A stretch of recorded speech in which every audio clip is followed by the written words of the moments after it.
اور شوق اتنا چڑھا ہوا ہے پوری دنیا میں اسلام کا پرچم لہرانے کا. آپ کا کوئی کام ایسا ہے کہ جو آپ پریزنٹ کر سکیں کافروں کو کہ ہاں جی یہ دیکھو.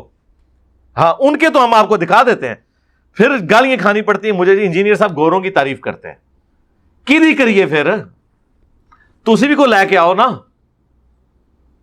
وہاں یقین کریں بلی, کتا, گھوڑا, بکری, کسی بھی چیز کو ہلکا سا زخم لگ جائے تو آپ دیکھیں وہاں پہ ڈاکٹرز گاڑیاں پہنچ جاتی ہیں. ہوتا ہے کہ نہیں؟ آپ لوگ دیکھتے نہیں ہیں؟ 3-4 امریکی اسٹور بش آن ورڈ 23 سال کے عرصے میں انہوں نے 1 کروڑ 10 لاکھ مسلمان قتل کیے. 1 کروڑ 10 لاکھ مسلمان قتل کیے ہیں انہوں نے, عراق میں, افغانستان میں, شام میں, دوسرے علاقوں میں. اور ان کی جو رواداری ہے, ان کا جو مہذب چہرہ, یہ کہتے ہیں ہم آپ کو تہذیب سے 200 سال سے جس ملک پر قبضہ کرتے ہیں ان کی ایک ہی سٹیٹمنٹ ہے کہ ہم اس علاقے کو مہذب بنانے کے لیے آئے ہیں. پوری دنیا میں جنگ کا جواز اور حملہ کرنے کا جو جواز ان کے پاس ہے وہ یہ ہے کہ اس علاقے میں معدنیات ہیں, اور جو معدنیات ہیں وہ ساری کی ساری کہتے ہیں پوری دنیا کی ہماری ملکیت ہے. افریقہ کتنی بھوک اور ننگ ہے. ہمارے ایک دوست وہاں پر تبلیغ کرنے کے لیے گئے, 2 سال وہاں پر رہے, افریقہ میں واپس آئے تو ان سے ہم نے پوچھا وہاں کے حالات.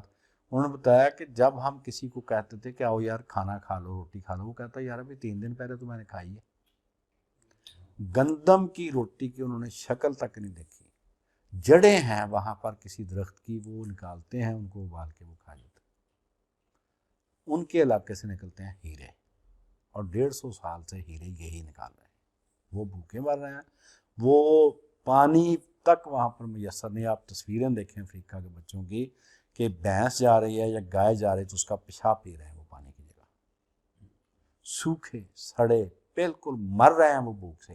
ہیرے وہاں سے یہی نکال رہے ہیں, تیل وہاں سے یہ نکال رہے ہیں, سونا یہ نکال رہے ہیں. ان کا ایک ہی منشور ہے کہ مالی وسائل جمع کرو. پوری دنیا میں جہاں بھی معدنیات ہیں وہ ہماری ہیں, اور اس علاقے پر حملہ کرنے کا صرف ایک ہی جواز کافی ہے کہ اس علاقے میں معدنیات ہیں. افغانستان میں بھی اسی کام کے لیے آئے تھے, لیکن جو اللہ نے ان کو شکست دی ہے, اللہ پاک ان کو ہمیشہ شکست دیتا رہے, تاکہ یہ جو انسانوں کو قتل کرتے ہیں, تنگ کرتے ہیں,